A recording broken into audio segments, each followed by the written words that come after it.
લક્ષ્ય ન્યૂઝ, એક નજર, એક લક્ષ્ય.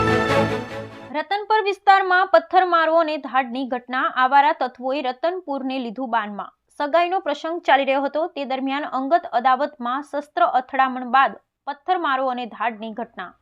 પોલીસે મધ્યરાત્રિએ 23 ઈસમો સામે ગુનો દાખલ કરી કાર્યવાહી હાથ ધરી. ફરસી, છરી, ધોકા પાઇપ, ધારિયા જેવા અલગ અલગ હથિયારો પણ પોલીસે જપ્ત કર્યા. લોકલ ક્રાઇમ બ્રાન્ચ એસઓજી પોલીસે તપાસ શરૂ કરી કાયદો વ્યવસ્થા કથળાવનાર ઈસમોને મધ્યરાત્રિએ ઝડપી પાડી કાયદાનું ભાન કરવામાં આવ્યું. 5 જેટલી ગાડીઓને પણ નુકસાન પહોંચાડવામાં આવ્યું. સુરેન્દ્રનગર જિલ્લામાં ખાખીનો ખોફ હવે ગુનેગારોમાં ન રહ્યો હોય તેવી વધુ એક ઘટના સામે આવી. Bureau report Brijesh Trivedi, Surendranagar. રતનપુર વિસ્તારમાં રહેતા મહેબૂબભાઈ ફતેમામદ ભટ્ટી મિયાણાની પુત્રીની સગાઈનો પ્રસંગ હતો. આ પ્રસંગે તેમના સગાવાલાઓ વિવિધ જગ્યાએથી મોરબી, ધાંગધ્રા તેમજ અલગ અલગ જગ્યાએથી સગાવાલા આવેલા હતા. આ મહેમાનો સગાઈનો પ્રસંગ માણી રહેલા હતા. એ દરમિયાન અગાઉના બંદૂકના કારણે મિયાણાનું એક અલગ જૂથ ના 20 માણસો ભેગા થઈને આવીને આ મહેમાનોની ગાડી ઉપર પથ્થરમારો કરેલ. ફરિયાદીના પાસેથી 20,000 રૂપિયાની લૂંટ ચલાવેલ અને ફરિયાદીના માતાને પથ્થરના છૂટા ઘા મારીને ઈજા કરેલ.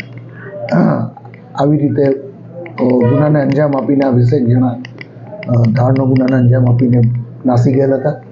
ત્યારબાદ આ બાબતે ફરિયાદીની ફરિયાદ લઈને ગુનો રજીસ્ટર કરવામાં આવેલો હતો. ગુનો રજીસ્ટર કર્યા બાદ આ જે આરોપીઓ છે એ નોટોરિયસ ટાઈપના હોય. જિલ્લાની parole follow squad, LCB, SOG તેમજ જોરાવરનગર પોલીસે આરોપીઓ જે વિસ્તારમાં ગાંડાવાડી વિસ્તારમાં રહેતા એ વિસ્તારમાં કોમ્બિંગ હાથ ધરેલ. આ કોમ્બિંગ દરમિયાન આ તમામ આરોપીઓ પ્રાણઘાતક હથિયારો સાથે તેમજ પથ્થરો સાથે યાકુબ પઠાણના મકાનના ધાબા ઉપર બેઠા હતા અને પોલીસને જોઈને પોલીસ ઉપર પથ્થરમારો કરવા લાગેલ.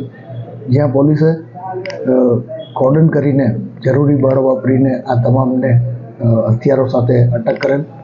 આ ગુનામાં કુલ 8 આરોપીઓને અટક કરવામાં આવેલ છે. એ સિવાય પોલીસ ઉપર એસોલ્ટ કરવાના ગુનામાં 5 અન્ય આરોપી મળી કુલ 13 આરોપીઓને હાલ સુધી અટક કરવામાં આવેલ છે.